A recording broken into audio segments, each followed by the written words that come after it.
notre corps, notre santé. Respecter mes droits, je dois être informé, soigné, consentement. Stop VGO. Stop VGO. Stop VGO. Stop VGO. VGO soxlawuñ la ca biti.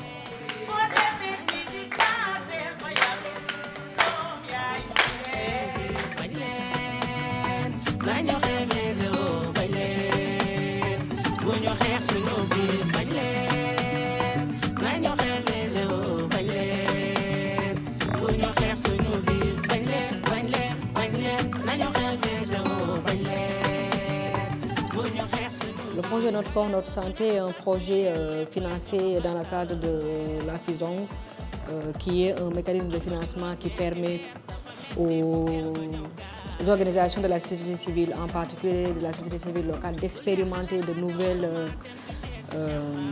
dynamiques de collaboration nées par et pour les communautés.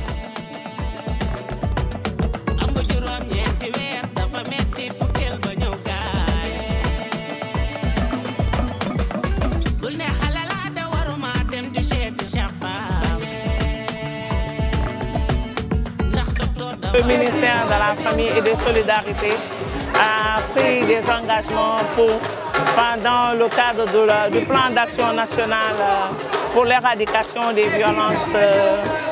violences faites aux femmes et aux filles, mais également la promotion des droits humains qui s'inscrit en droit de ligne avec les missions du ministère et particulièrement de la direction de la famille et la protection des groupes vulnérables.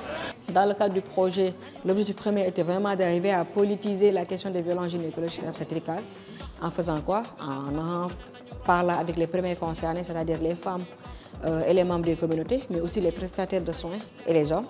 Et dans ce cadre-là, on a eu à faire un travail avec le consortium VGO Sénégal, qui est un consortium avec plusieurs partenaires reconnus pour leur expertise en santé publique, dans le travail avec les jeunes et dans le travail avec les femmes, et notamment le leadership féminin. Il s'agissait pour nous d'engager l'ensemble des acteurs que nous avons, que nous croisons et que nous avons pensé utile à mobiliser pour avoir des données probantes. Donc il fallait avoir une méthodologie robuste, c'est-à-dire une étude de cas qu'on avait fait à Diamniadio, mais au-delà de ça, une étude nationale pour essayer de voir dans quelle mesure on peut comprendre d'abord les VGO, donc les conceptualiser, dans quelle mesure aussi on peut étudier la prévalence, s'en rendre compte que c'est un fait, et dans quelle mesure interroger les parties prenantes, c'est-à-dire les femmes elles-mêmes, sorties de consultation, les sages-femmes qui sont en charge de ce volet, les gynécologues, les médecins, tout le corps médical, mais aussi tout ce qui est acteur dans l'organisation, dans la mobilisation des services, pour trouver des solutions les plus opportunes possibles et les plus immédiates possibles.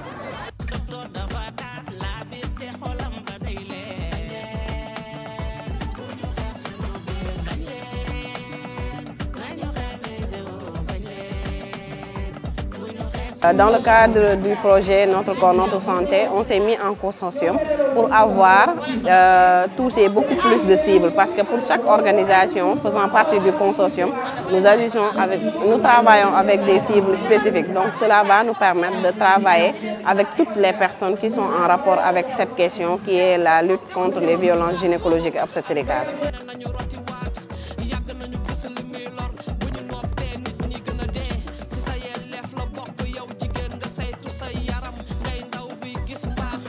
L'importance de se mettre en consortium dans le cadre de ce projet, c'est le fait d'apporter une synergie d'action. Parce que nous intervenons tous dans des domaines différents et avons également tous une expérience particulière dans le cadre, donc dans le domaine de la santé. Aujourd'hui, si GEST travaille sur la recherche, ROAGEF également qui travaille dans le domaine de la santé et nous qui intervenons surtout dans la sensibilisation et dans l'offre de services. Nous tous, si nous apportons notre expérience, nous pouvons contribuer significativement dans le cadre de ce projet et apporter un impact significatif.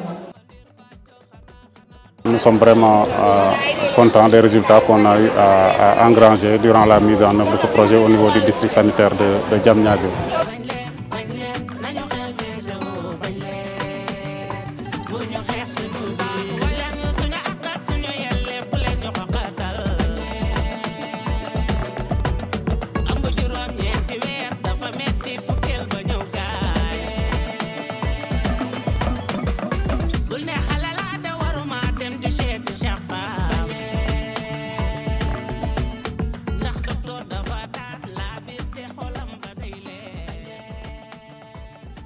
cette première phase du projet où on a fait beaucoup de cercles de parole avec les prestataires de soins, avec les hommes et avec les femmes. On a pu réfléchir ensemble sur la suite des activités.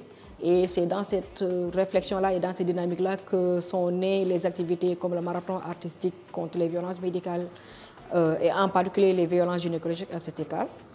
Lequel marathon artistique a été réfléchi par les communautés. On a vraiment eu à travailler avec des bénéficiaires du projet qui étaient des artistes dans le domaine du chant, du théâtre, mais également de l'art plastique.